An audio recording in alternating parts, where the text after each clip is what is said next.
Yuba-Sutter.live's local government live streams are presented by Plumas Lake Self-Storage in Plumas Lake, where lifelong local residents are helping other residents keep things safe, providing indoor storage units, outdoor RV and vehicle parking, moving supplies, and Penske truck rentals. Details at plumaslakeselfstorage.com.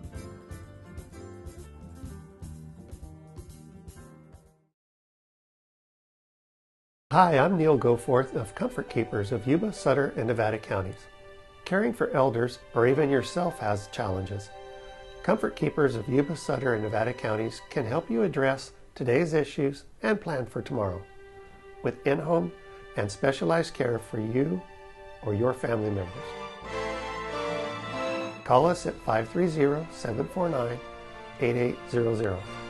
Comfort Keepers of Yuba, Sutter, and Nevada counties.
Test one. Check.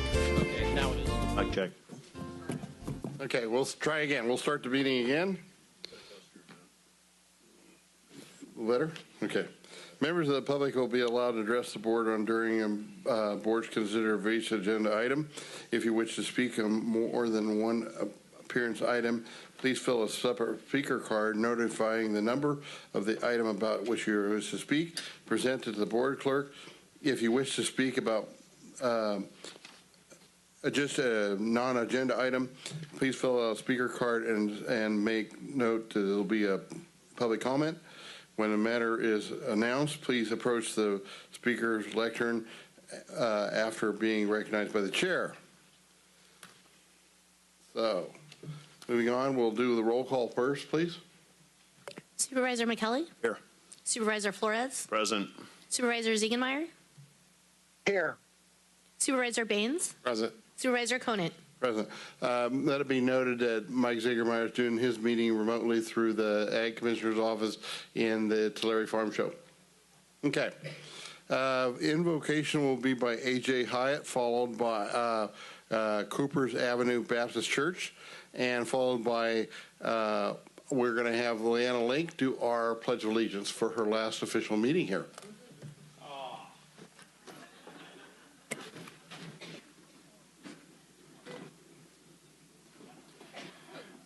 Heavenly Father, we honor you as giver and sustainer of life. We are blessed that you have ordained governments to give us an orderly society.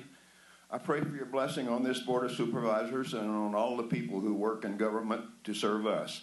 Give them wisdom and reward them with peace and joy. May they be people of honor. I ask this in the name of your Son, Jesus. Now may the words of my mouth and the meditation of my heart be acceptable in thy sight, O Lord, my strength and my Redeemer. Amen. Amen.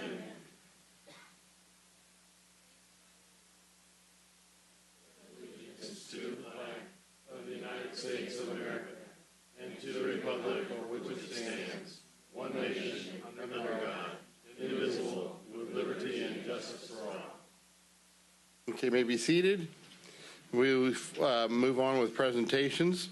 2 gold resolutions for Gina Rowland and for Leanna Link.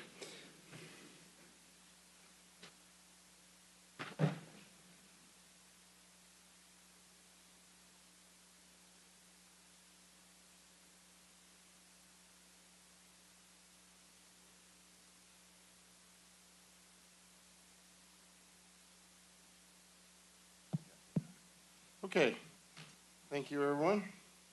First, we can get Gina Rowland to come forward, please.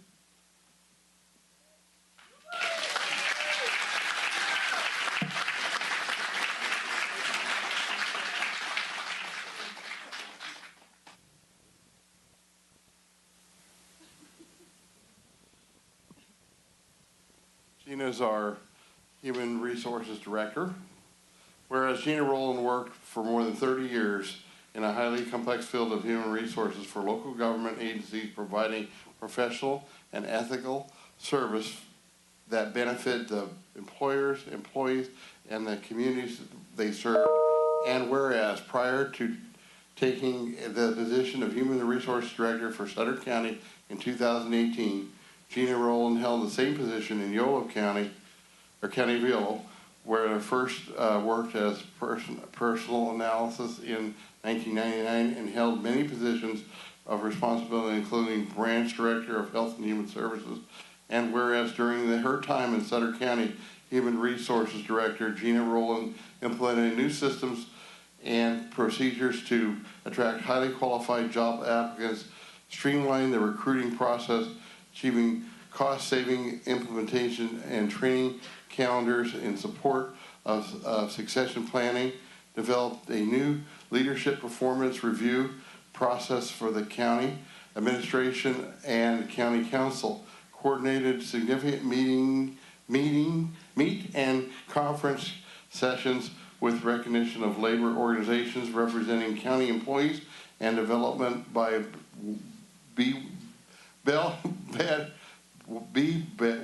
Sutter employee health programs. And whereas Gina Rowland implemented procedures in coordinating Sutter County Health and Human Services that resulted in Sutter County being recognized as the California State Association of Counties, which is prestigious executive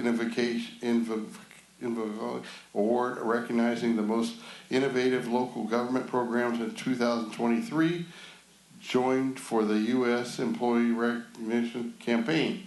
Now, therefore, for the role of the Sutter County Board of Supervisors, upon the occasion of the announcement of her retirement, caused the names of each members of the be affixed to this gold resolution as evidence of the board's individual, collective, and appreciation for Gina Rowland's steady leadership, and wish her a wonderful retirement. Thank you. Would you like to say a few words?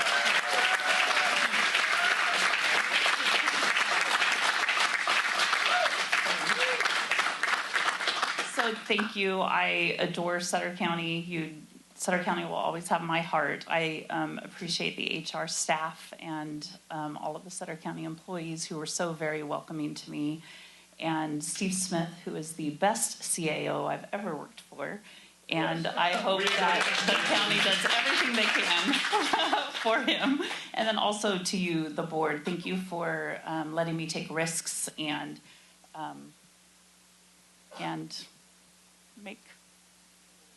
help make a difference. So thank you. We are going to miss you. You want to say a few words? Gina, I'm getting a little choked up knowing you're leaving. I think you're amazing, and I want to thank you for helping to raise Sutter County, raise the bar for us. I mean, you really helped bring the Human Resource Department, but the county as a whole, you helped bring us to a new level since you've been here. You know, I talked to you right away when you moved here and you got involved and also in the community, and you're part of the Seroptimus Sisters are here I see to support you. And you can hopefully you continue to be involved that way. And I just wanted to let you know that you've done a great job and that we're going to miss you from the bottom of our hearts. And we hope you come visit us and keep us in mind here in Sutter County. Okay? I just want to congratulate you on your retirement. I know that it's easy to say that people are replaceable. You're not. So you have set the bar in your position, most definitely, and we are going to miss you. But congratulations on your retirement. Yeah, if I could just say, look, for both you and Leanne, and we had to lose the Super Bowl on Sunday. And then now we get this, both of you leaving at the same time. This is our fear all the time of great people leaving administration. And you may be succeeded, but both of you will never be replaced. Okay? So I'll leave it at that. Steve, I know you got something to say. Yeah, it's really sad to see you go for me, and I think for a lot of the employees. One thing that makes Gina really special is that she truly cares about all of the employees, and I think you'll see that from the mix of folks here supporting Gina, and that there wasn't an adversarial relationship through negotiations or anything. She was always trying to do what is best for both the organization and the employees of all the different groups. So we're really going to miss you. I'm going to miss you and walking over there and talking to you almost every day. But I'm thankful that you're able to retire and kick back and enjoy. So thank you. I don't, Mike's online, but Mike, do you have anything? Can we hear you, Mike? Yeah, through the chair. Can you hear me good? Yes.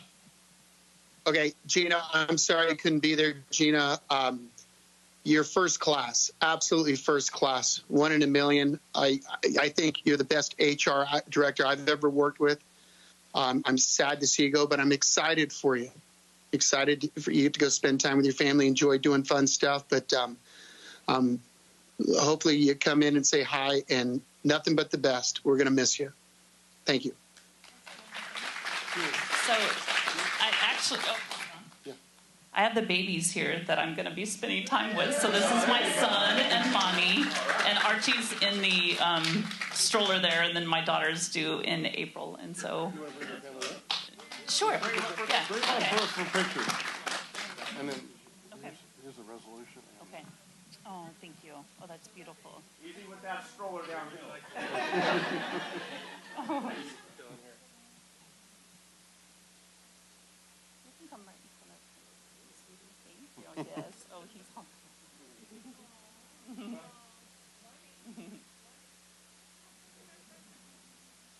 Okay, thank you. Thank you so much.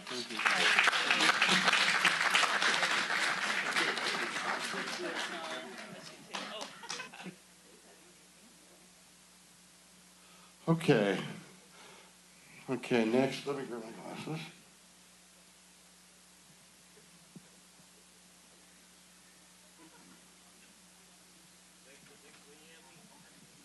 Okay, Leanne Lake, could you?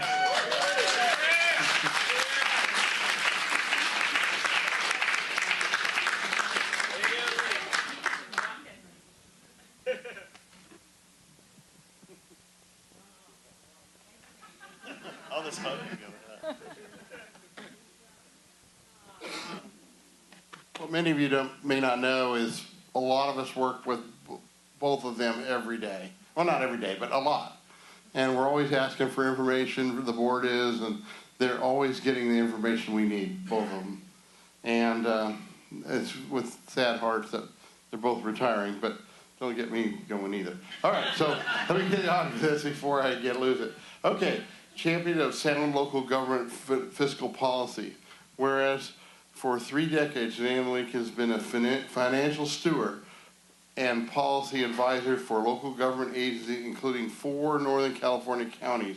And whereas, prior to her taking position as Assistant County Administrative Officer for the County of Sutter in 2020, Leanne Link served for 4 years as Fiscal Division of Sutter County Office of Education, 16 years in role of Health and Human Services Department Administration Officer for Shasta County, 3.5 years in Napa County as Assistant County Executive Officer, and the county executive officer before retiring, and whereas her returning to the county she was raised in, she worked as a retired annuitant as analysis in the county administrative offices of both Yuba County and Sutter County before coming out of retirement and becoming a full-time assistant county administrator officer of Sutter County. And whereas Leanne Link, recognized as a subject matter expert on county finances, teaching a course on county fiscal reporting and budgeting for future county leaders for the County State Association of Counties, and the often demonstrated her abilities to explain archaic financial matters in manner most helpful to policymakers, county staff, and the community. Now therefore be resolved that the Sutter County Board of Supervisors, upon occasion of her retirement, cause the names of each member be affixed to this gold resolution as evidence of the board's individual and collective appreciation for Leanne Lang's sustained dedication for good government and ethical leadership, and the wishes her a wonderful retirement. Leanne, would you like to say? I have to say first that when I started out my career with Sutter County Office of Ed, I was actually in a building owned by the county at 463 2nd Street. So this is like kind of coming full circle 30 plus years later. This is an amazing county. The staff, many of whom I can't look at because I'll start crying, are terrific. The department heads are just unbelievable. Best group of department heads I've ever worked for. And that's talking about 4 counties in California, so that's really saying a lot. Steve Smith, I'm not going to talk to you. It's been like working with my brother under the best circumstances and the most fun. The staff in the CAO's office are just absolutely incredible. And this is, without a doubt, the best board I have ever worked with, ever. This is the best board in California. So thank you for the opportunity. Thank you, Leanne. Ooh, I'll try. Thanks for getting me all choked up, Leanne. One thing you mentioned, you're like Steve's like working with your brother. We feel like you're like working with our sister all the time. And really, I mean, that much. We always feel like you've had our back, from the beginning. I know that there's so many complicated issues that happen with the county, and Leanne just has a way of spelling it out and sharing it and simplifying it to our level, which is lower level, and understanding and being able to understand it. She does such a great job of that. But always there too, and the passion behind Leanne in defending the county when people say things that are negative or mostly untrue. She steps up and it really shines and shows, and she brings the facts out and really shares that, because we hear a lot of negativity, as board members. But knowing that she does that was really going to be missed, and then you're just going to be missed overall, just for the conversations we have all the time. And we wish you the best of luck, and we know you'll be back to visit us a lot, and hopefully we'll be involved with you some more. So again, congratulations, Leanne. All right. Leanne, I just want to say thank you. Thank you for making us look good up here. There's so many other of you out there that over that thanks, because what you do day in, day out is it's amazing. And when it comes to our packets, our presentations that you provide, the knowledge, the input, answering those questions and all that, I'm forever thankful and grateful for the assistance that you've given me in the last 3 years. And I still look forward to working with you, because we're not going to let you go that far. Congratulations. All right, let's see if I can get through it. Your dedication to local government over many decades is so impressive.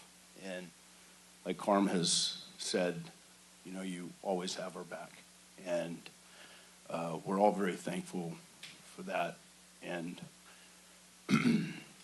I'm thankful for not only what you've done for this county, but the advice, over the years you've given to me personally. And it is a huge loss for us. And we are going to miss you very much.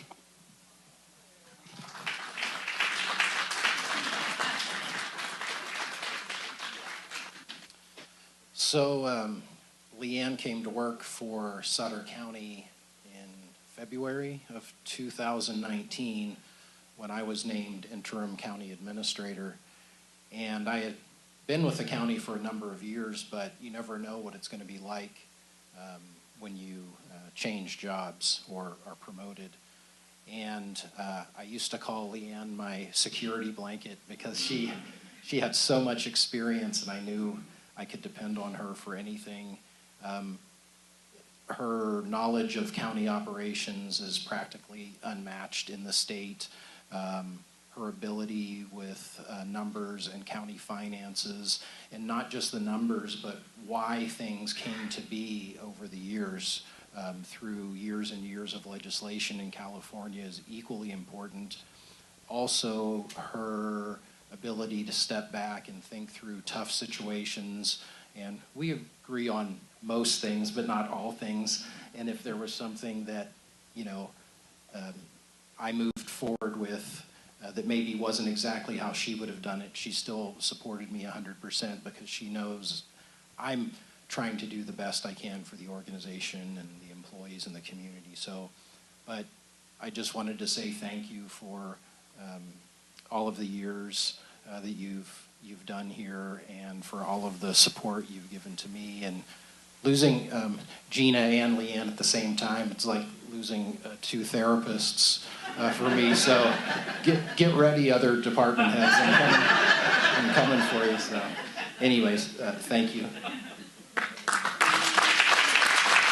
Mike, do you want to say a few words? Mike?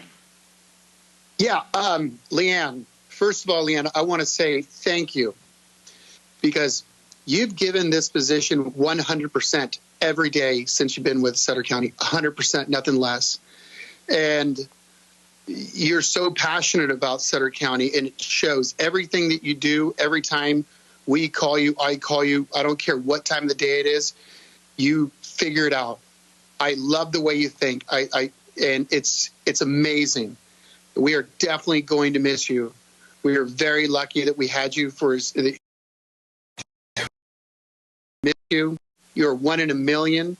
Gosh, just your passion for the county is unreal. Your passion for numbers, the fact that the stuff that you could figure out is unreal. Having you and Steve there, it was just, we're just going to miss you. And just, you are the very, very best. And I absolutely loved working with you. Thank you. I'd just like to say one thing that was kind of alluded to but not really explained is Leanne not only works with our board and with Steve and with staff, but she also teaches classes on upcoming supervisors who have been newly elected for CSAC, and also continuing education with those people as well. So I think that's truly a commendable thing that was kind of alluded to in the presentation but not really explained. I thought we had to do that. So Leanne, would you like to bring your family up? I would. I have my husband and my younger daughter, Shelby, here.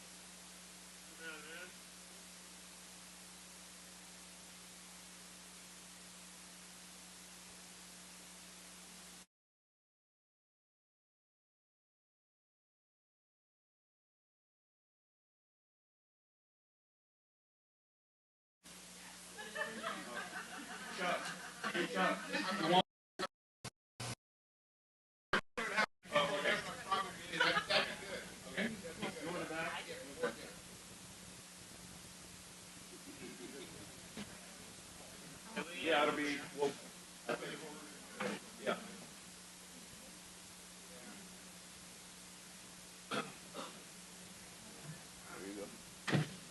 No, that's my seat. Yeah, all right. We're good. There we go. The linebacker.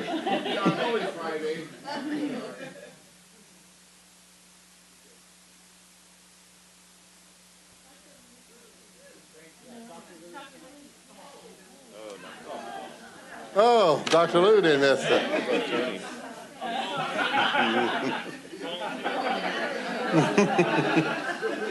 Yeah, I knew something was wrong.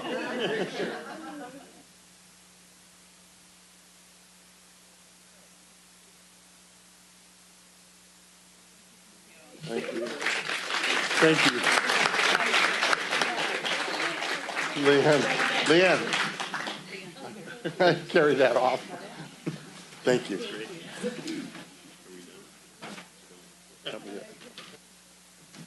second one, I just asked, she's not going to be here. I'm just going to pull the card off. Okay. Yeah. Thank you, Carmen. Okay. Moving on. We'll start with public comment.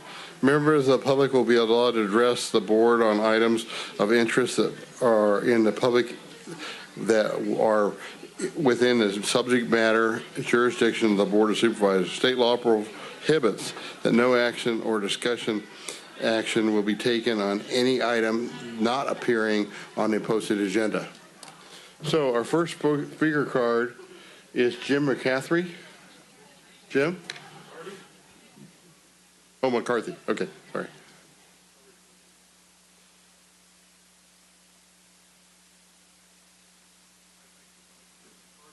The mic, please. Oh, yeah. Thank you.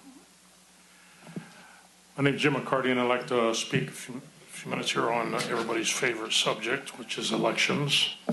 We have 4 of us reading because of your time restrictions, so they'll be coming right up and continuing on for it. So anyway, I better get my glasses on. The 2018 midterm elections, the 2021 recall election, and the 2022 midterm elections were all lost in 1-to-1 balloting, but with the help of fraudulent election systems and algorithms. And the actions of the globalist cartels and the CCP and dictators was installed to oversee our province in California. Now, with the help of the federal courts in the state of Georgia and their unwitting Secretary of State, Brad Raffensperger, the evidence is clear for the world to see how the selected treasonous governor of the province of California and thousands of down-ballot corrupt selected officials turned the once great state of California into a Nazi communist totalitarian province. The election case pits an election integrity, nonprofit, and handful of Georgia voters against the Secretary of State's office. They claim that the state's computerized voting machines face an unacceptable risk of being hacked and infringes the constitutional rights of our voters. The case has already been made after Totenberg ordered the state in 2019 to replace its previous voting machines with from Diebold election systems. Her ruling came as plaintiffs highlighted the screen touch machines vulnerability being hacked. In response, Georgia bought the Dominion machines and began using them in the 2020 elections. Oh, okay. With the Dominion machines, voters are used to touch screens. They also called ballot marking devices to make their choices. Then they print out their ballots, have on a QR code that scanner reads to record the total votes. During the 6-year case, computer scientists serving our experts for the plaintiffs have uncovered multiple specific ways that both the current Dominion and the previous Diebold voting machines were vulnerable and hacking. Hi, I'm Tina Hessong, and I'll continue. The solution, the plaintiffs argue, is to have the voters mark paper ballots by hand, as nearly 70% of voters do in the rest of the country. The ballots themselves, not just a QR code, would then be scanned, and a procedure known as a risk-limiting audit would be used to verify the results. Georgia is one of a handful of states that uses the same election system for all of its registered voters statewide. That means any problem, whether due to hacking or human error, could affect nearly 8 million voters. Many other states use a patchwork of systems. In June 2022, the Federal District Court in the Northern District of Georgia unsealed the so-called 96-page Halderman Report, the security analysis of Georgia's ImageCast X ballot marking devices. University of Michigan professor of computer science and engineering, J. Alex Halderman, and professor of computer science and engineering, security researcher and assistant professor at Auburn University, Drew Schringal, collaborated on the report and demonstrated in court how Dominion machines are hacked and their tabulations are easily altered to select any individual for any office. In the Georgia courtroom on January 19, 2024, J. Alex Halderman demonstrated in explicit detail to the court and to the world how easy it is to hack into the Dominion voting machines and alter votes.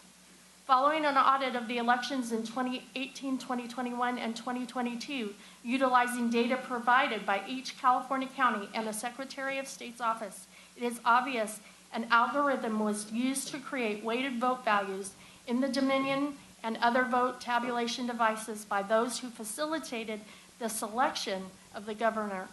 The evidence in the Georgia federal court presented by J. Alex Halderman overwhelmingly supports the use of an algorithm to facilitate the corrupt election of the governor.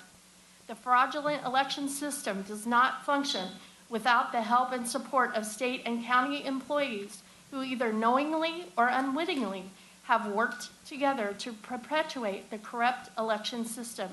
It is also known that the Secretary of State of the state of Georgia, Brad Raffensperger, has visited Nevada and contacted numerous California county clerks and state officials to support their actions to continue a false narrative to the citizens of New California State and California State that the election systems are all fine. We know the Raffensperger, California county, and state officials' narrative is deliberately a lie. The fraudulent California election system goes back 30 years, yet the most... Thank you. That was Tina Hong. Ruth Armstrong, please. Thank you. The fraudulent California election system goes back 30 years, yet the most egregious error between 2018 through 2022 must be addressed. This will not be addressed with the current totalitarian communist government of California unless we, the people, act and demand the decertification of the 2018 to 2022 elections now. There are legal ways to demand decertification and at the same time force counties to utilize paper ballots, same-day elections, which was successfully demonstrated January 27, 2024 by the great state of New California. The significance of the America being a constitutional republic is that the Constitution is the supreme law of the land. Any purported law, statute, code, regulation, rule, or policy made consistently with the enumerated powers of the Constitution are presented valid in the contrast and purported law, statute, code, regulation, rule, mandate, or policy, which opposes and or violates the Constitution in any way whatsoever is unlawful, null, and void. No bureaucrat, politician, or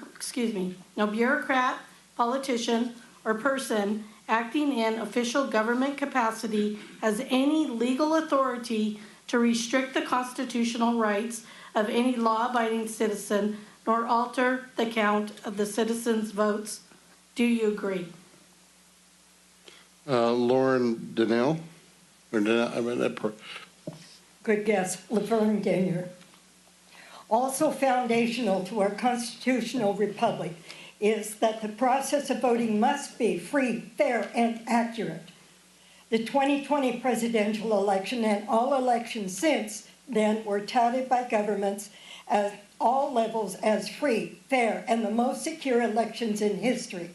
Since November 2020, little by little, the evidence has come out that these elections were not free, nor fair, nor secure.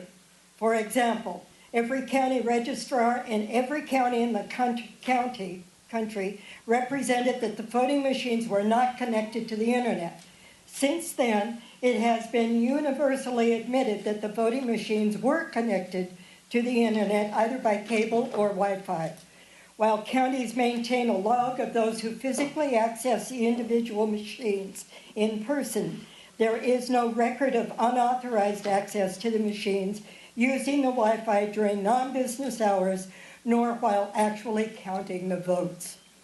Since before the November 2020 elections, registrars of voters in each county nationwide represented the voting machines could not be and were not hacked. Are you aware that in the federal district court in Georgia, there is a case named Coalition for Good Governments, et al. Versus Brad Raffensperger, et al. Brad Raffensperger is the Secretary of State of Georgia. Are you aware that during the trial in the above-named case, University of Michigan professor Dr. J. Alex Halderman was able to hack an electronic voting machine with only a ballpoint pen and a card and alter the votes totals in open court as the judge watched? Are you aware that the machine hacked by Dr. Halderman is the same type of voting machines used in this county? Georgia Secretary of State Brad Raffensperger has jointly met with the California Secretary of State Shirley N. Weber and registrars of voters from all California counties. We would like to know exactly what was discussed. Are there any memos and or emails that mention the meeting mentioned above, what was discussed, what if anything was decided, any tasks assigned, and or any plan of action? Are you aware in the federal and state laws there is something called racketeering, influenced, corrupt organization, RICO? Are you aware that voters in this county generally, and me specifically, have been damaged by the election collusion by Mr. Raffensperger, California State Secretary Weber, and one or more registrars of voters concerning what we now know as a false narrative of the alleged integrity of the election? Thank you. Okay, next, Tony Farley. Tony Farley, South Suffolk County, near Hyde Park. This is all about Leanne. Leanne's retiring. So yeah, Leanne's a honker. I'm a honker for 2014. She's a honker for 1980. She's an 80s honker. I'm a 2014 honker. As a millennial, I like to see an older lady in charge. As a millennial, who is a very young person like me, as a millennial perspective, I appreciate Leanne, her money, her accountant type work. I like it. Very similar to become a lawyer, and she wore a female's uniform suit, similar to the deputy right there, uniform. So here I thank Leanne for retirement. She's still young, she's still a honker, she's still a teenager, probably a cheerleader, might be a cheerleader, or gymnastics. So here I thank Leanne. By the way, I want a picture of you, but I didn't get a picture one time. I'm volunteer with the county. I'm an honorary board supervisor, remember? As an honorary board supervisor, I want to take a picture of a county employee so I can remember her. So thank you, Leanne. I hope you retire. I hope you move on to another government job, maybe work for Congress or president or governor. Go to the pro government as a political appointee. So here, thank Leanne. I want a picture of her family and her. Yeah, I didn't get a picture of her. So thank you. Thank you, Tony. Next, through the chair, after public comment, should we take a picture with them? Maybe we can do that for Tony. Okay, all right. Okay. Okay, so next we have Ramona Edez. Please.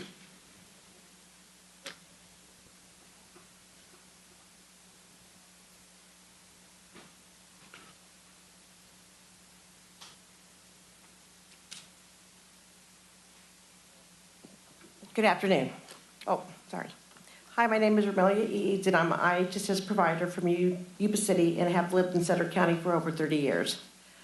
I've been a caregiver for over 21 years, and I care for my son, who was born with several disabilities and cannot live on his own.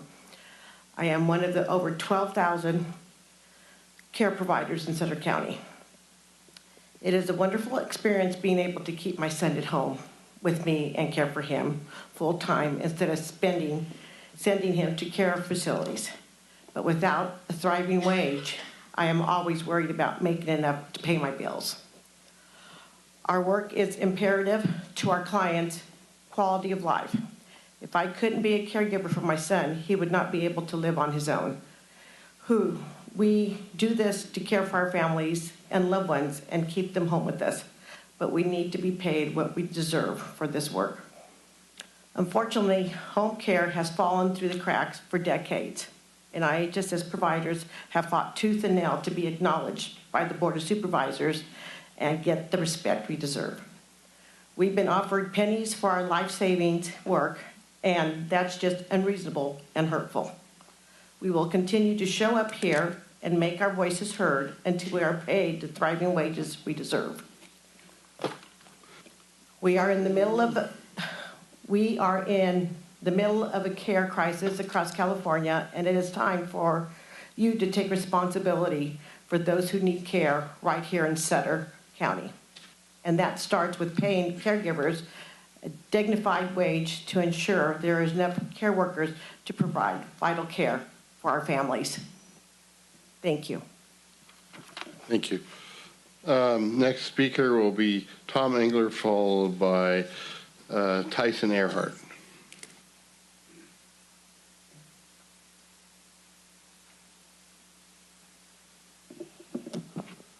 Hi, Mr. Chairman, members of the board, Tom Engler. I am the president of East Nicholas High School and here today to talk about Sutter Point. I know you guys are looking at a letter in closed session today, so I wanted to make sure I got some comments on the record before you went into the room.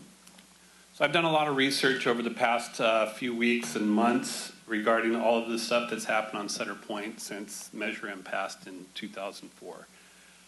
All of it up through 2009 required a mitigation agreement, supplemental mitigation agreement. Your EIR MMRP requires that the developers enter into that agreement.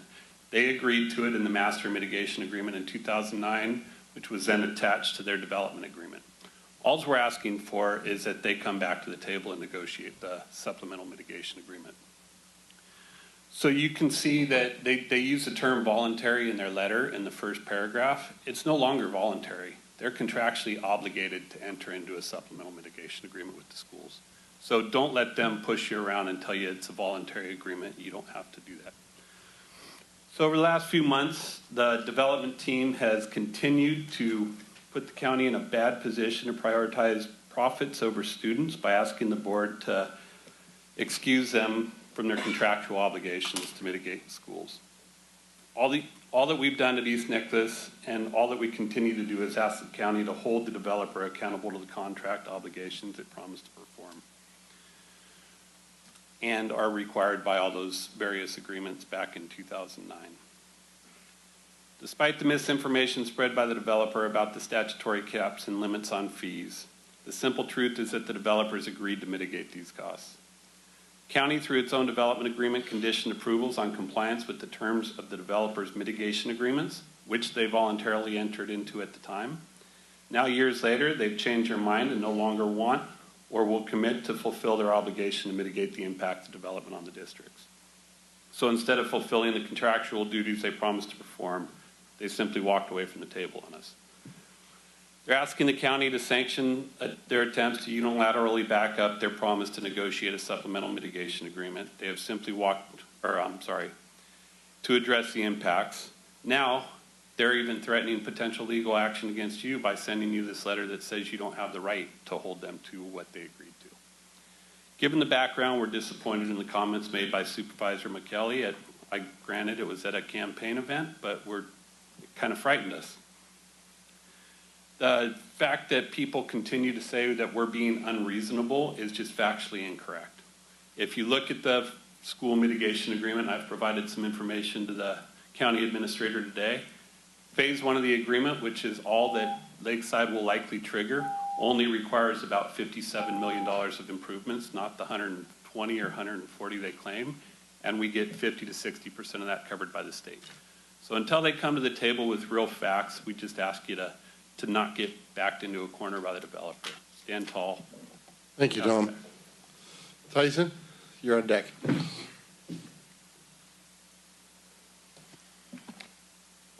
All right. I apologize. I need to speak quickly for the 3 minutes. My name is Tyson Earhart. I'm a lifelong resident of South Sutter County. Last time I made public comments to this board was as the president of East Nicholas High School's Board of Trustees. I'm no longer a member of that board, and my comments today are only those of a concerned resident whose children represent the 4th generation of my family to attend East Nicholas.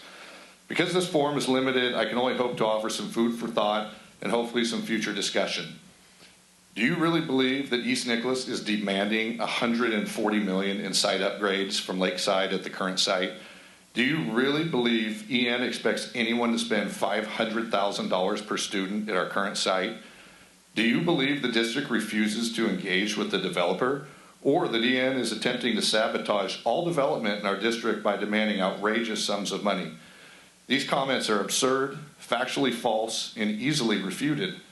Do you believe that unpaid school board members are equipped to negotiate a mitigation agreement with an experienced developer without the support of legal counsel and outside consultants? Do you believe a school the size of East Nicholas can absorb the cost of legal counsel and consultants necessary to effectively negotiate an agreement? Do you believe the statutory developer's fee is enough for EN to mitigate the impact of development on our district?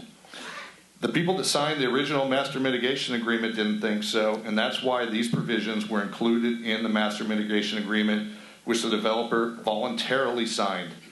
For context, I would like to highlight 2 parts of the master mitigation agreement.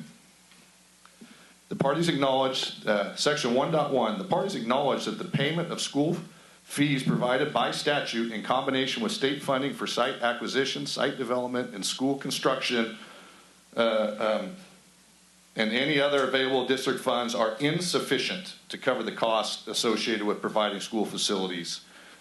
Section 3.7, interim housing and improvements at East Nicholas High School. To the extent necessary, the master plan shall specify the improvement and other modification to the existing East Nicholas High School facilities to accommodate the interim enrollment of students. The parties anticipate that significant improvements to the district or to the existing site may be necessary to serve the first phase of development of the project prior to construction of the new high school. Based on the factually or false statements above, the developer has unilaterally declared that negotiations are at an impasse. East Nicholas is negotiating in bad faith, and that the developer is no longer bound by the provisions of the master mitigation agreement. Today, East Nicholas High School has approximately 300 students. Of those, approximately 60% are inter-district. During my 20 years of coaching at East Nicholas, the enrollment in inter-district mix probably never fluctuated by more than plus or minus 10%. I can remember a low of approximately 275 kids and a high of 340, which was a horrible educational environment, and why enrollment is now around 300. In closing, I hope the board of supervisors will support the school districts in South Sutter County, force this and future developers to live up to the mitigation agreement they voluntarily agreed to, and fulfill your obligation under the development agreements, and not approve any additional entitlements until the mitigation agreement with the schools are finalized. Thank you. Thank you, Tyson. Okay. I guess we're going to do a picture real quick. Yeah, can we do that, I think, for Tony? Yeah, let's do one. Yeah. Do you want us to stand back here? And Leanne, bring your family up, please. Again, you're going to get one more picture. Yeah. We'll miss her. Are we going to? Are we coming up here? Or are we going on there? Oh, we can go. Yeah, I'll do that. Poppy. He's not taking. Where's Chuck? Where's Chuck? Did we lose Chuck? Where are you, man? He's over, man. Come on, man. Who's got the picture? Steve will do it? I got Steve right here. Steve right here. I guess Chuck left.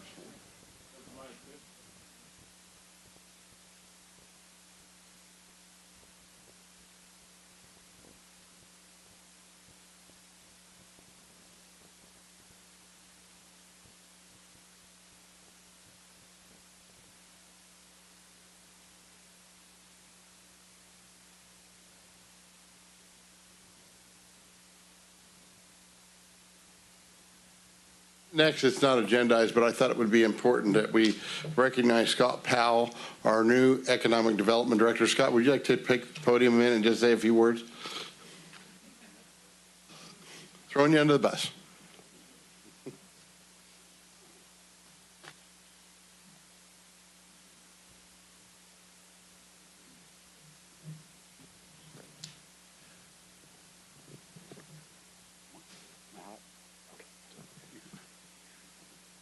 Chair Conant, thank you. Board of Supervisors, my name is Scott Powell. I'm your new Economic Development Director.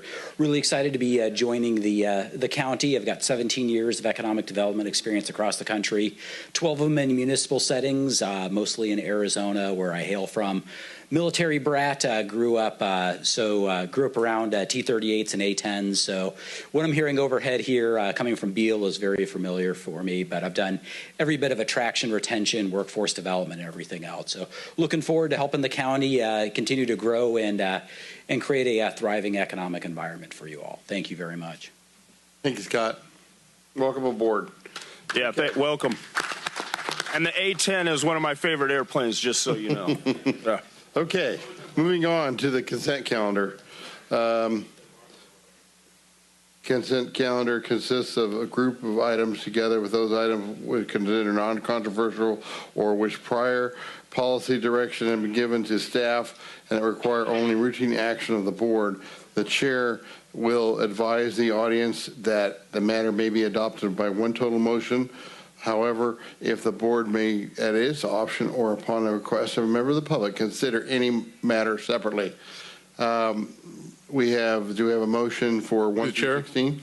To the chair? Yeah. Move to approve the consent calendar, including items 1 through 16. Second. We have a motion and a second. Roll call, please. Supervisor McKelly? Aye. Supervisor Flores? Aye. Supervisor Ziegenmeyer? Aye. Supervisor Baines? Aye. Supervisor Conant? Aye. Okay, moving on to item 17. Approval of an adjustment to the fiscal year 2023-24 adopted budget for County Service Area F, increasing appropriations by $27,392, offset by a reduction in the general fund contingency for the remaining authority necessary to purchase of a Type 1 Pierce Enforcer 1500 GPM pumper fire engine. Thank you, John. Please. Honorable Chair, board members, thank you. So today in front of you, you have the change orders for the fire engine that you approved in 2022. Last month, I went back to Wisconsin, and we were able to do our final inspection on the engine. I was hoping to have it in service so that Leanne could drive it away on her last day. She wanted to drive it, so I'm going to have to find her again later and let her drive it. But we're hoping to have full delivery of this engine within the next 2 to 3 weeks. We'll be bringing it in front of the board so you can see the purchase. But what's in front of you is the change orders to make this engine perfect for the county. And we had to make some changes from our original spec, and in that there were some costs accrued with that. So I'm asking that we approve those so that I can get that taken care of and we can get the engine home and get it in service in the Oswald Tudor area of the county. Move to approve. Is there any questions first? To the chair, please. Yes. Could I recommend the board include making a finding of a public purpose for this just because of it's being paid by the general fund to CSAF? Yes. Yes. Does that need be part of the motion? Yes. Yes. Okay. And is that acceptable? It is. Okay. And by the second, acceptable. Friendly motion and acceptance. Through the chair. One comment through the chair. Yeah, just one quick comment because we're talking about fire. I know I mentioned this to all of you before, but I just want to reiterate the fact that, I went up and did ride along with the Live Oak Fire, and I plan on doing it again after we get through the election. And I just would like to recommend it for all of you to do because it was eye-opening seeing all that they have to do for preparation and maintenance, and I think it would be helpful for all of us because I know we've started our initial discussions in what we're going to do as far as moving forward with funding for Service Area F and talking about a possible tax measure. So I just wanted to remind you all again, like if you have time, it would be nice I know that all the guys would appreciate us being there and seeing it. So anyways, that's all I have. Thank you. And I'll second the motion. Okay. So we have a motion and a second. Just had one comment, please. Okay. Yeah. Sorry. I just want to make sure, first, congratulations on the purchase of the fire truck, and I just want to make sure that we get an official invitation to the push-in ceremony. Absolutely. I just want to add that. So. Absolutely. Okay, thank you. It's uphill, so make sure you guys got your back braces. Got to do our squats, but right? Okay. So thank you. We have a motion and a second, plus the friendly amendment to add, make it public purpose for the funding. Vote, please. Roll call. Supervisor McKelly? Aye. Supervisor Flores? Aye. Supervisor Ziegenmeyer? Aye. Supervisor Baines? Aye. Supervisor Conant? Aye. Moving on, Molly Bloom, Museum Director and Curator. Receive a presentation on Sutter County Museum updates and accomplishments in 2023 and the museum's impact on the community. Hello, good afternoon, Honorable Chair and Board of Supervisors. Molly Bloom, Sutter County Museum Director and Curator. And so the last time I came to give a presentation was at the end of the year in 2022. So I just wanted to provide a presentation on some of the updates and accomplishments from 2023, as well as the museum's impact on the community.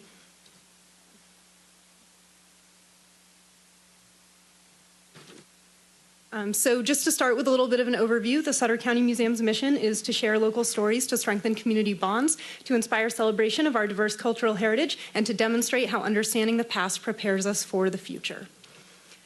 And so the museum is a partnership between Sutter County and the Community Memorial Museum Association, a 501c3 nonprofit. And so I just wanted to provide a little background for everyone. So as a department of Sutter County, our budget covers staff salaries and benefits, utilities, buildings and grounds maintenance, basic business expenses like postage, printing, and insurance. And then through the Museum Association, the nonprofit, they provide things like temporary exhibits, updates to permanent exhibits, educational programs, the gift shop, any marketing and promotion, the Artisan Community Garden, and the museum's membership program, which includes our published bulletin that we do about 3 times a year.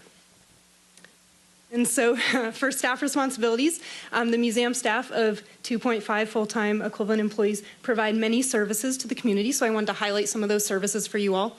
So those include operating a free, publicly accessible museum 40 hours per week, managing the rental of the Edel Hall facility and for the public and county departments' usage, maintaining professional standards of artifact conservation and care for over 20,000 objects and over 8,000 photographs that share the history of Sutter County in this region, curating and maintaining educational, temporary, and permanent exhibits, providing free educational public programs and school and community group tours, field trips for anyone who requests one, completing research requests for the public on a variety of local history topics, and lastly, collaborating with community partners to best serve our local citizens. And so in terms of our community accomplishments and updates for 2023, I'm going to go over the visitation, our exhibits, educational programs, events, and tours, volunteers, a few other accomplishments and milestones, and then, of course, grants and revenue. And you'll see lots of pictures throughout this of just all the different programs and events we held throughout the year, although I couldn't fit them all, but I really tried to fit as many as possible. So in terms of visitation, we welcomed 9,618 visitors. This was a 75.6% increase from our previous visitation, and it's also the highest attendance in the data I have, which goes back until 2010. So we also received the Best of Yuba-Sutter Award 2023 for the Best Museum and Art Gallery, just like last year. Then also for exhibits, we hosted 5 temporary exhibits on a variety of topics for the community. That included Chinese pioneers, power and politics and exclusion era photographs, unbroken traditions, basket weavers of the Meadows Baker family in Northern California, and Potter the Otter, a healthy adventure, which I wanted to stop and talk about for a moment. That was our partnership with Sutter County Children and Families Commission.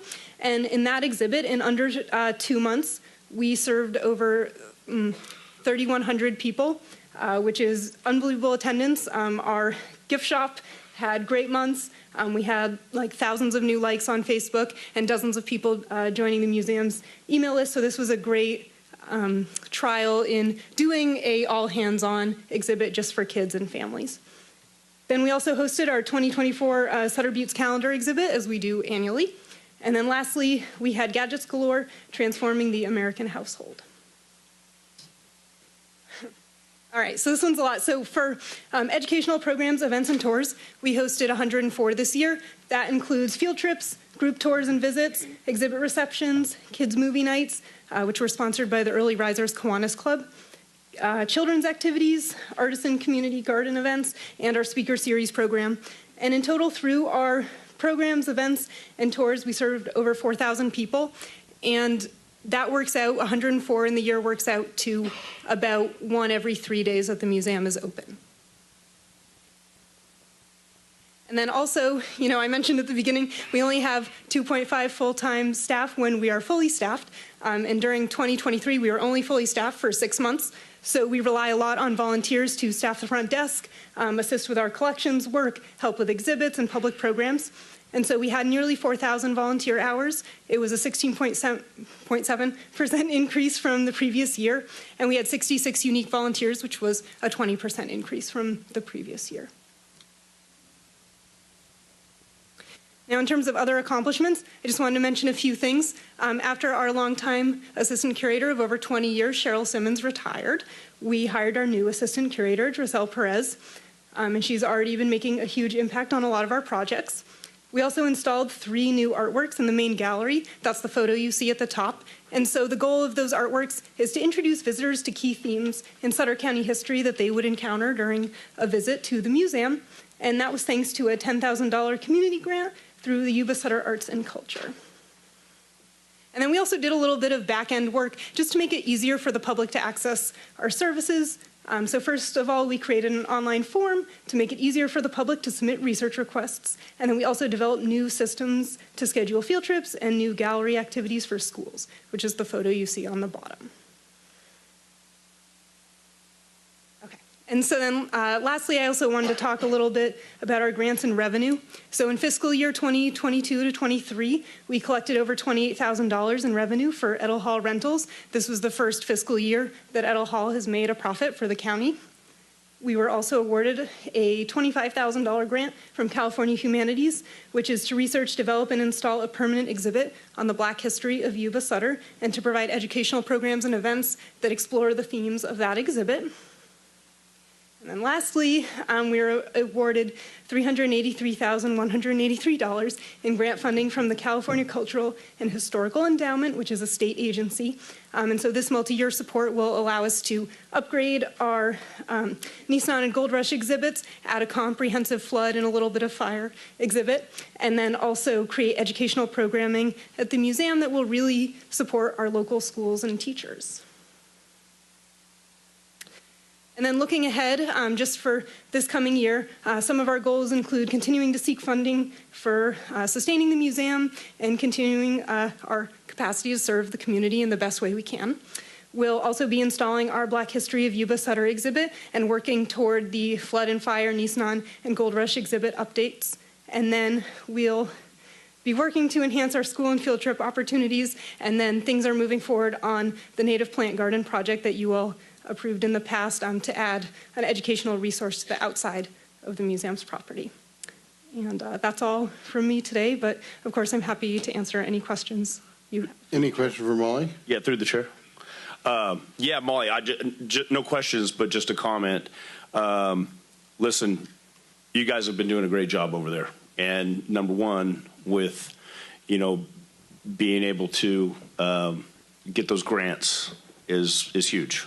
Right, it's big, but also everything else that you're doing. I love the interactive exhibits for the children because, you know, when I was growing up, and you didn't have things like that there at the museum. But I mean, I love that museum, and I love what you're doing to you know, make it more interactive for the children. And I think it's also a really good thing when you're talking about native plants, and we're an ag community, right? So that's huge, and I think the flood and the Gold Rush exhibits, that is key. I mean, you know, I don't know why we haven't had something like that a long time ago, but I'm really happy that you're moving forward with it. So anyways, thank you very much.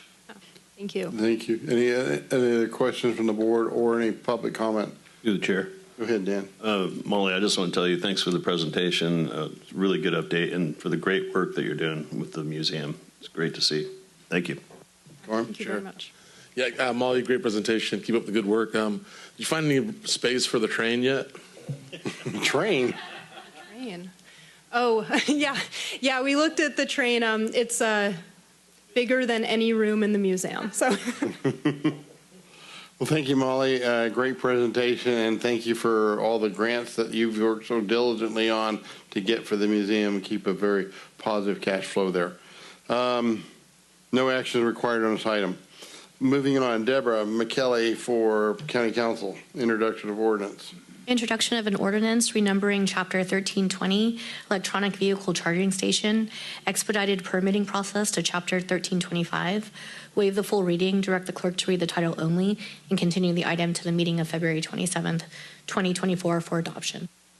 Honorable Chair and Board of Supervisors, this item is before you to correct a numbering error in the Sutter County Ordinance Code. Chapter number 1320 was used for both the electric vehicle charging station expedited permitting process and the property nuisance ordinance. This ordinance changes the electric vehicle charging station expedited permitting process to Chapter 1325. Okay. We have no speaker cards. Any public comment? Seeing none, any questions from the board? Seeing none, do we have a motion? We need a motion just to continue this, correct? Is that what this is? Right.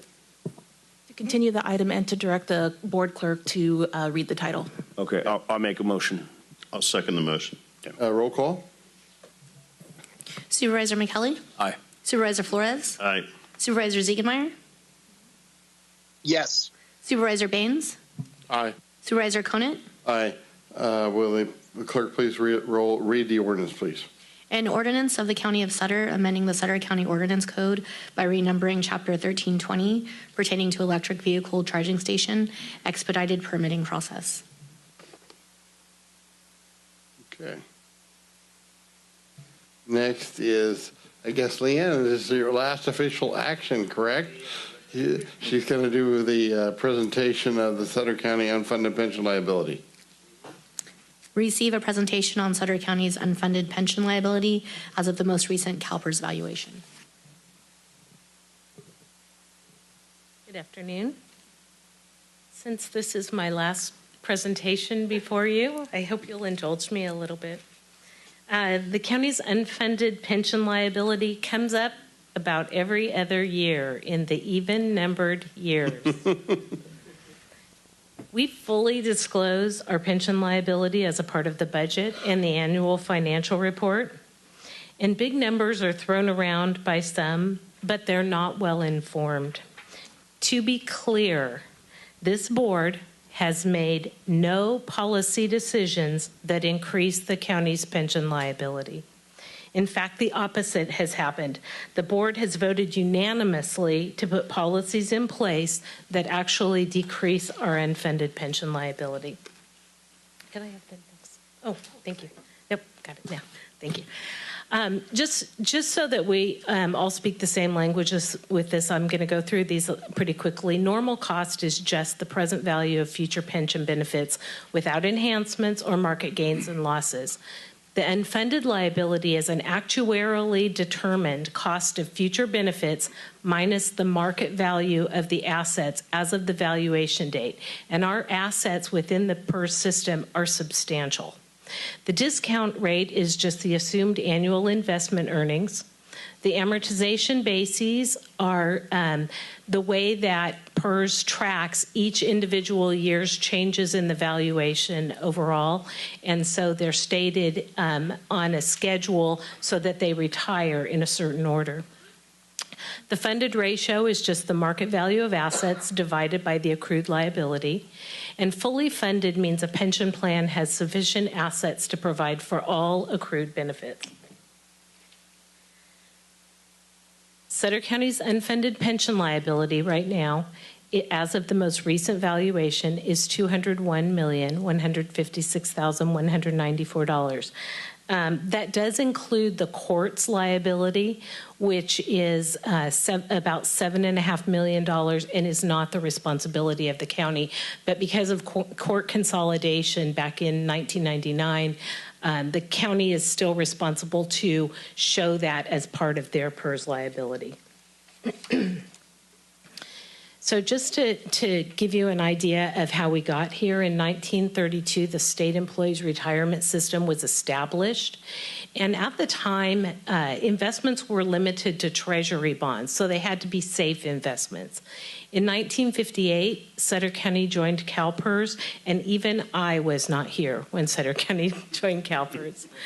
In 1966, Prop 1 allowed CalPERS to move up to 25% of the portfolio from treasury bonds to equities, to stocks, so that they could get greater return on the investment. In 1984, Prop 21 let CalPERS expand the investment into stocks, but held the CalPERS board members personally responsible if they didn't act prudently. And so I've put a quote there. They really were trying to get larger investment returns so that they could reduce the amount that state and local government would pay for pension benefits. In the late 1990s, CalPERS had very optimistic investment return projections, and they created what was called superfunding at the time, meaning that the projected value of the assets exceeded the liability, and so it created an overfunding. As a result, the CalPERS board allowed a contribution holiday for employers, the largest of which was the state of California. And that's really important to understand, because if there's a large reduction in expenditures, there are always other things that will come in to take up that surplus. In 2004, Sutter County improved its retirement formulas consistent with the practice in other jurisdictions. I wasn't here at the time, but I would imagine it was a recruitment tool. After the rate holiday occurred, starting with the state and mostly with CHP, they really improved pension formulas. It became very, very difficult for governments to compete for employees. And so all around us, people were improving pension formulas. And so that's probably why the county went along and improved the pension formulas. In 2005, to minimize the year-over-year contribution rate fluctuations, CalPERS smoothing started. And this was meant to, if the assets performed well, then the rate would go down. If the assets did poorly, the rate would go up. And so what CalPERS was trying to do is smooth those payments so that counties wouldn't have great so that all governments wouldn't have great fluctuations in their pension bill. Then in 2011, the Board of Supervisors added a second-tier retirement formula for employees hired after November 15th, 2011. This county saw that the pension was going to be a problem and created a lower level of benefits for all new employees coming in.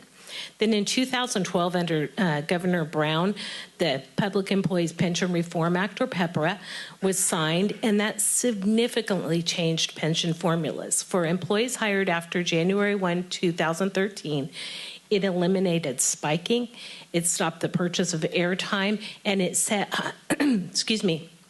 less favorable retirement formulas. And then everybody gets those retirement formulas as they enter the system after that January 1, 2013 date. So the people who were in it before are still under their old pension formula.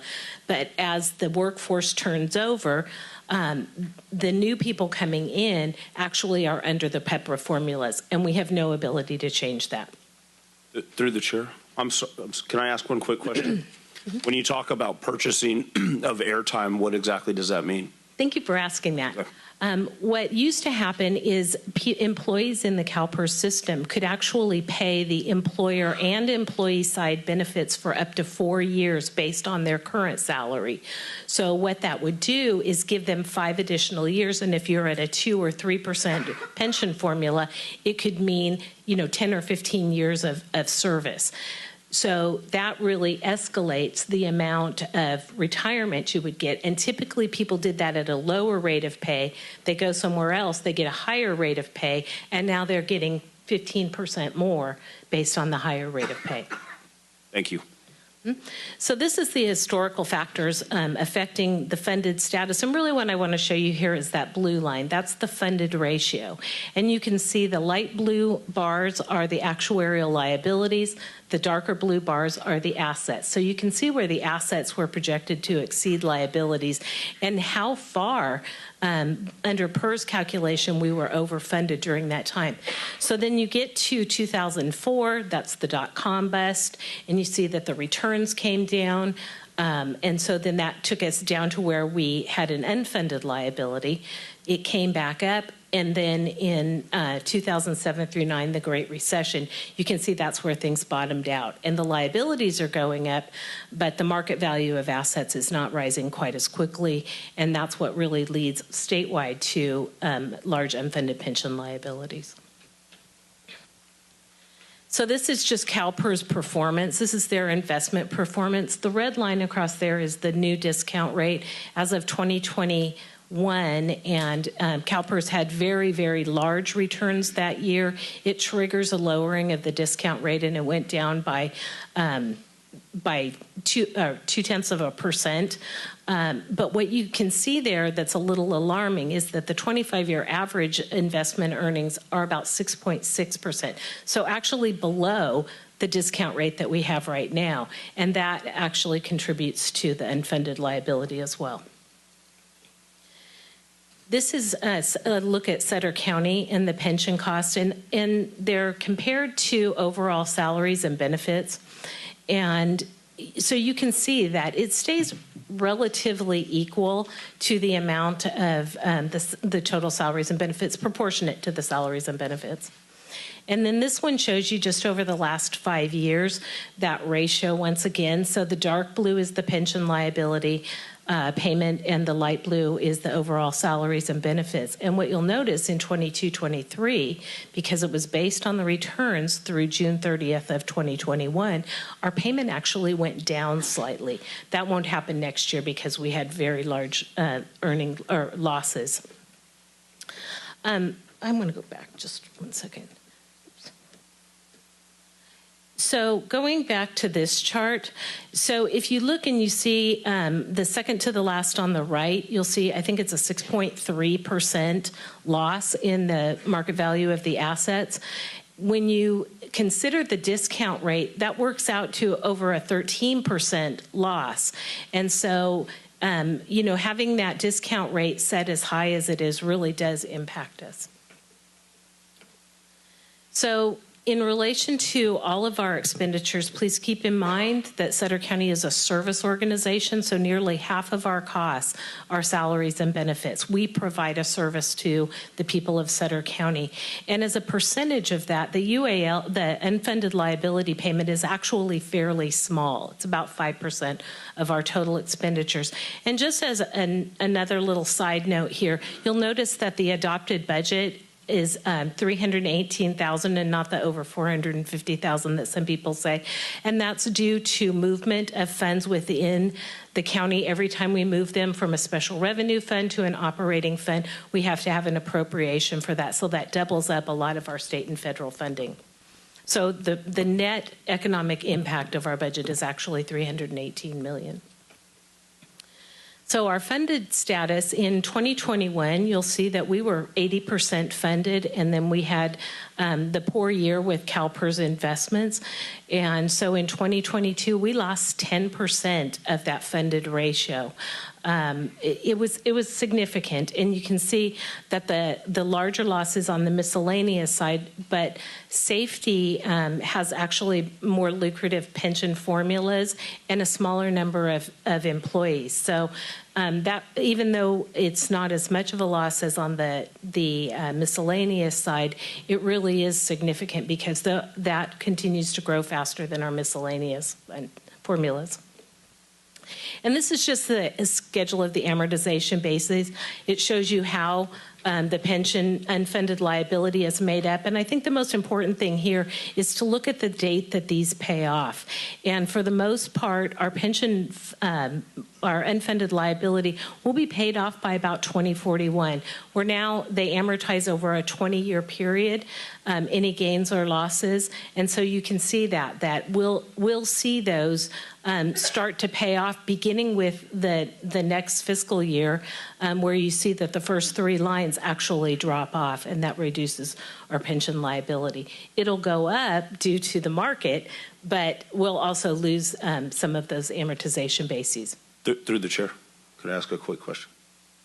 So, Leanne, if the I mean, I know policy is bad with how they invest down there. Obviously, it could perform much better, and this is a big part of the problem. But if the stock market did perform better in what they're invested in, could this number, the 2041 year, possibly change and it be paid off earlier? So what will happen is a new base will be added down in, so say for example, we know in 2023 that they were just slightly below the base. So there's not going to be a lot of net loss amortized over a 20-year period.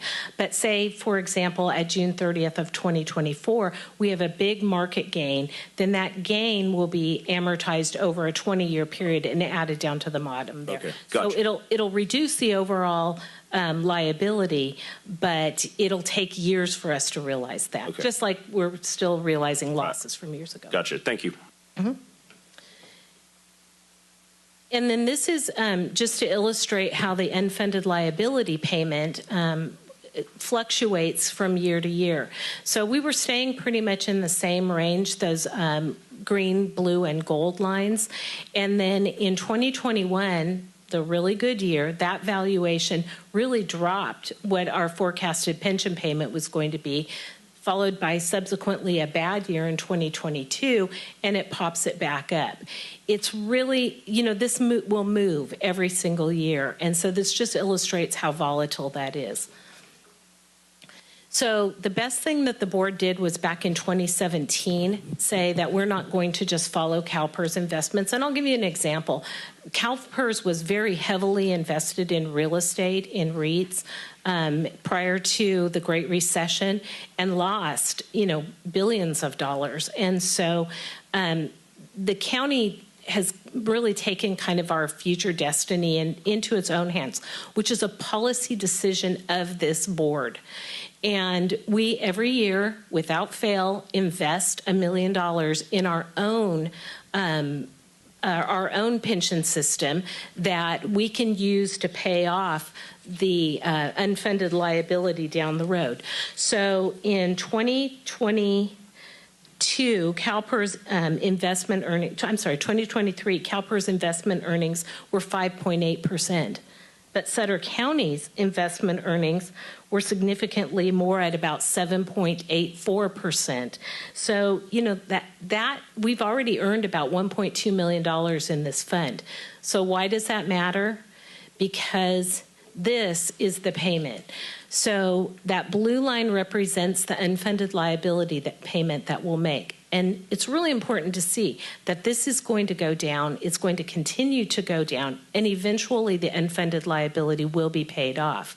What you've done by investing in the IRS or Internal Revenue Code 115 account with PARS, or the Public Agency Retirement Services, is to hedge against that. So where the blue line and the green line intersect, that shows how we're going to pay off our unfunded liability early. And that's going to save us over $60 million.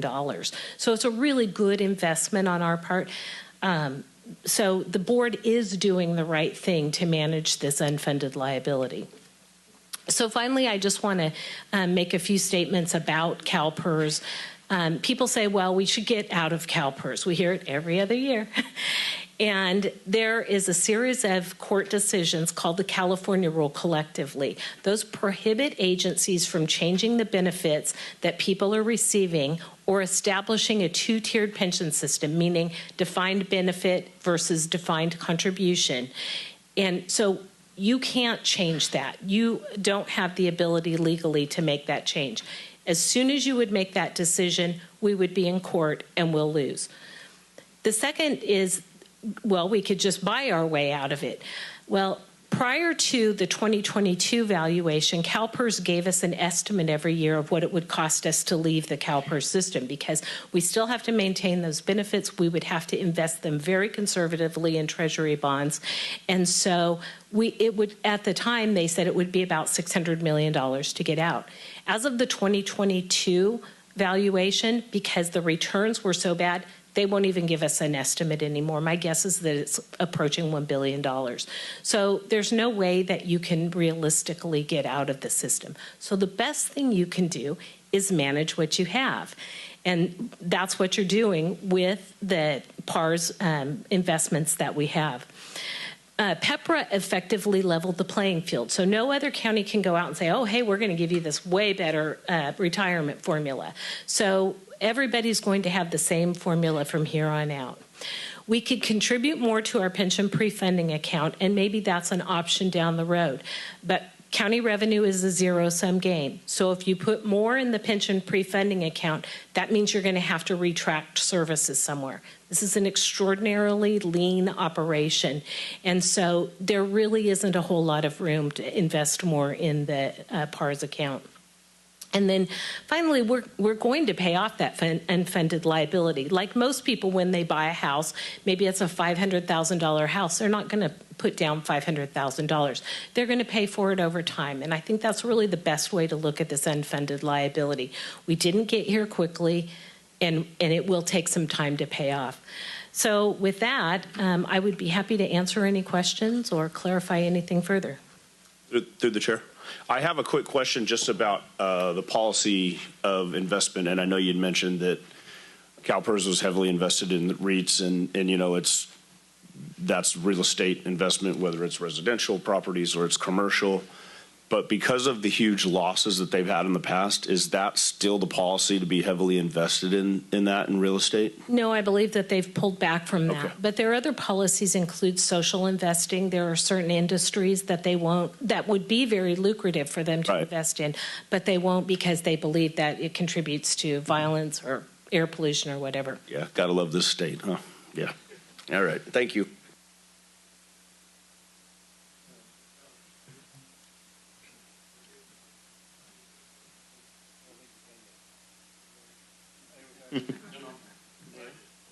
I'd just like to thank you for the presentation.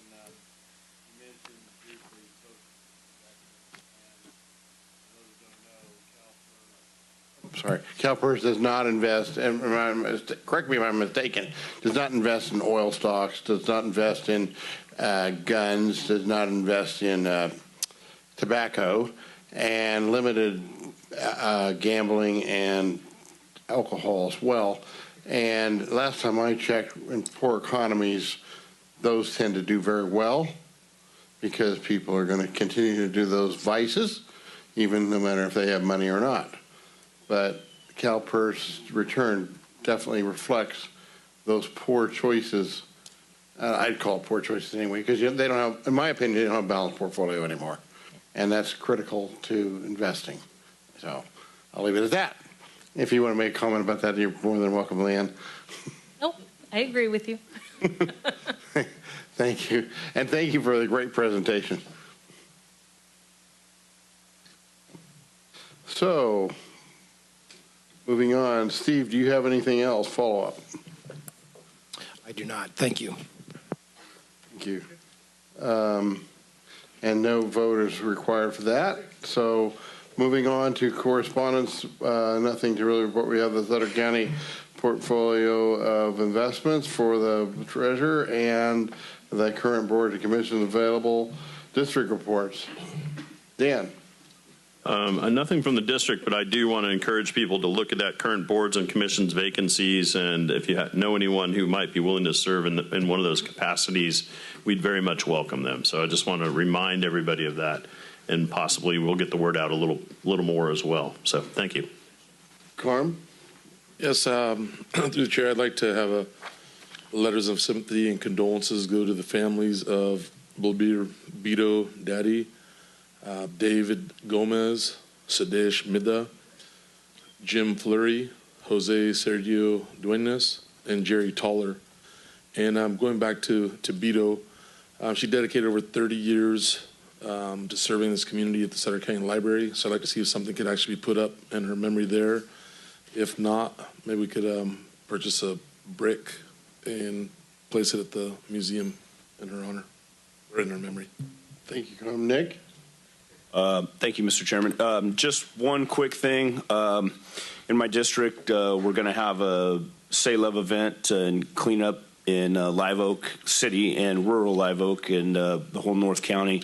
So we're going to be doing that February 24th, and then my cousin is going to be hosting lunch there from Pasquini's. So if anybody would like to come out or have trouble areas, they could message my Facebook page or reach out to Say Love if they'd like to volunteer. So February 24th. Thank you. Thank you, Nick. Mike Ziggemeyer, are you still there? Yeah, I'm here. Did you have anything? First, yeah, I would like to send a letter out to the family of Warren Riley, who passed away in December, and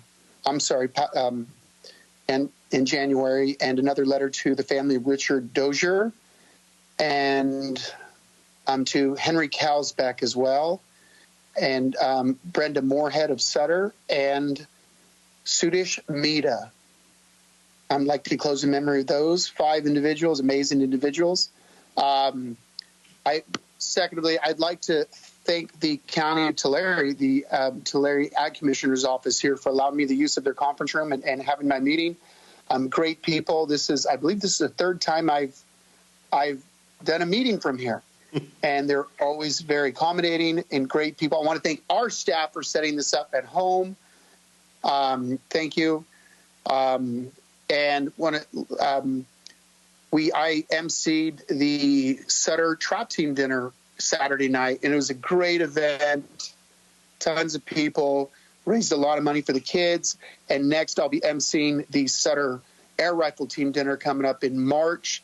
So if you get a chance, buy tickets to that. These are great, great events, and sending a lot of kids off to scholarships with these events, and it helps out with their travel and their shells and so forth. But thank you to everyone. Thank you, Mike. Okay, I have a couple things I'd like to do, and then one closing memory of. I request a proclamation for future business leaders of America. Mike requested that, but he probably forgot to mention it. And then also, yes, thank you. I request a certificate of recognition for election poll workers to be presented in the future. I guess the next meeting, if we can do that. And then I'd like to close in memory of Dale Davis of East Nicholas. Dale passed away, I think, about a week ago, and she was such a wonderful person. She ran her own farming operation after her husband Jack passed, and she was very instrumental in a lot of local farmers doing their payroll and other accounting services as well. But I'll most remember Dale for her steadfast determination to keep the pool at East Nicholas open for the kids, and she did that on her own for years. Okay, and so I'd like a letter sent in memory of Dale. Thank you. And that was the last thing. I'll take a motion. Move to approve. Second. We have a motion and a second. All in favor, roll call, please. Supervisor McKelly? Aye. Supervisor Flores? Aye. Supervisor Ziegenmeyer? Aye. Supervisor Baines? Aye. Supervisor Conant? Aye. Next, we will close this meeting and go into closed session. Thank you, everybody, for coming. Conference of Legal Counsel, existing litigation, case name Hunt Jr. v. County of Sutter, case Sutter County Superior Court, case number CVCS20-0000839, pursuant to Government Code Section 54956.9D1, evaluation of public employee, position title County Administrator, pursuant to Government Code Section 54957B. And then last, Conference of Legal Counsel, anticipated litigation, significant exposure to litigation, South Sutter LLC, in care of Wynn Communities, letter dated November 13th, 2023, pursuant to Government Code Section 549.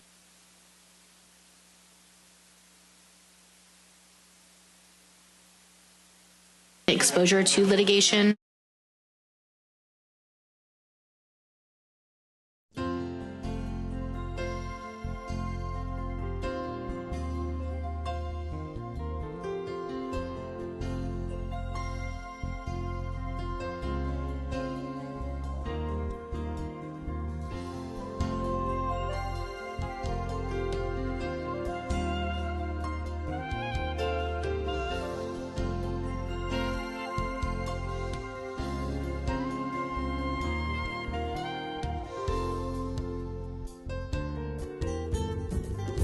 Yuba-Sutter.live's local government live streams are presented by Plumas Lake Self-Storage in Plumas Lake, where lifelong local residents are helping other residents keep things safe, providing indoor storage units, outdoor RV and vehicle parking, moving supplies, and Penske truck rentals. Details at plumaslakeselfstorage.com.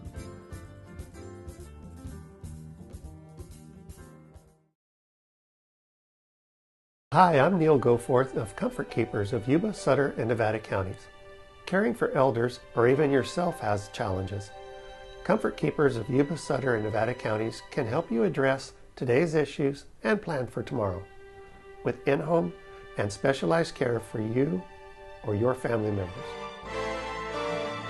Call us at 530-749-8800. Comfort Keepers of Yuba, Sutter, and Nevada counties.